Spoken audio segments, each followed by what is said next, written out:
Today's thought: a vessel is known by the sound, whether it be cracked or not. So men are proved by their speech, whether they be wise or foolish. Demosthenes.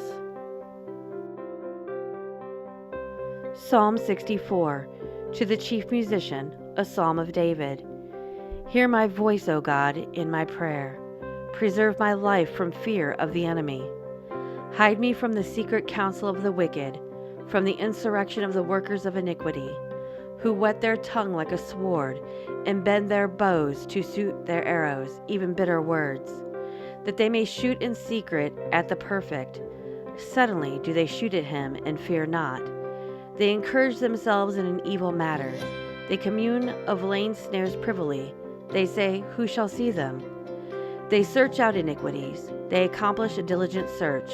Both the inward thought of every one of them and the heart is deep.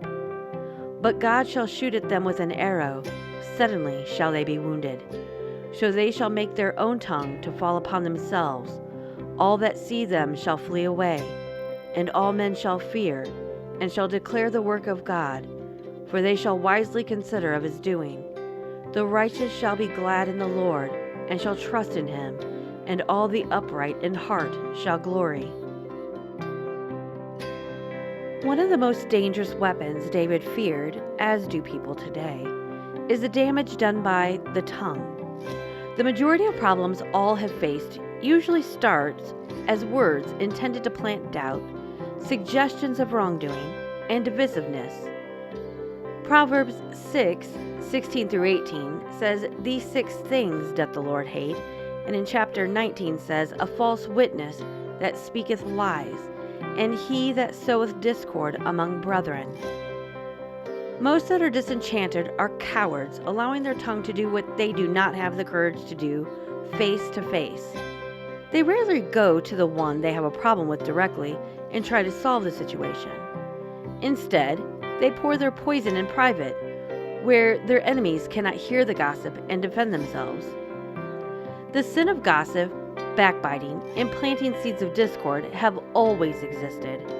However, I have never seen it as openly practiced and displayed as I am seeing today in American politics. Those that have no better solutions to help their fellow citizens are not even hiding their shame and meeting secretly to destroy those they oppose. Many have openly announced that they are privately meeting to figure out how they can overthrow a president or other political power. They have no shame in their evil doings. Unfortunately, that practice is also occurring more in public also. The uncontrolled tongue will never be silenced unless the heart of the talebearer is changed. Unfortunately, people weaponizing deceitful, dishonest words often never repent of their actions. Instead of holstering their destructive weapons, they give excuses to justify their iniquity. However, there is never a justifiable reason to sin. Countering and explaining accusations is almost impossible, as it is too often done in secret.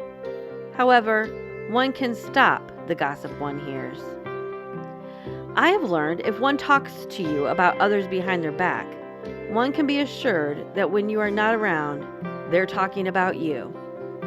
You would not like it when others talk about you, so when you hear gossip, stop it cold. My husband and I actually have different methods for how we deal with gossip.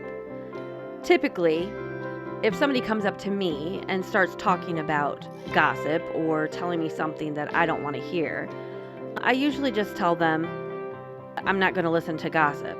And then they try to defend themselves and say, it's not gossip, but clearly it is, but I just try to cut them short. My husband, on the other hand, actually handles it quite differently. After hearing enough of their complaints or their gossip and what they're actually talking about, he literally says to them, well, let's go to them and hear their side. And of course, as soon as they're confronted with that person they're going to have to go in front of, they typically back down and say, oh, well, I may not be totally correct, so let's, it's fine, it's no big deal. So we do have different approaches for how we handle it. The best way to stop gossip or talk about others is not to be a listening ear. Do not listen, because one day the talk may be about you. But that's just my thoughts on it. What do you have to say? I'd love to know in the comments below. Thanks for watching. Until we meet again, may the Lord continue to bless and guide you.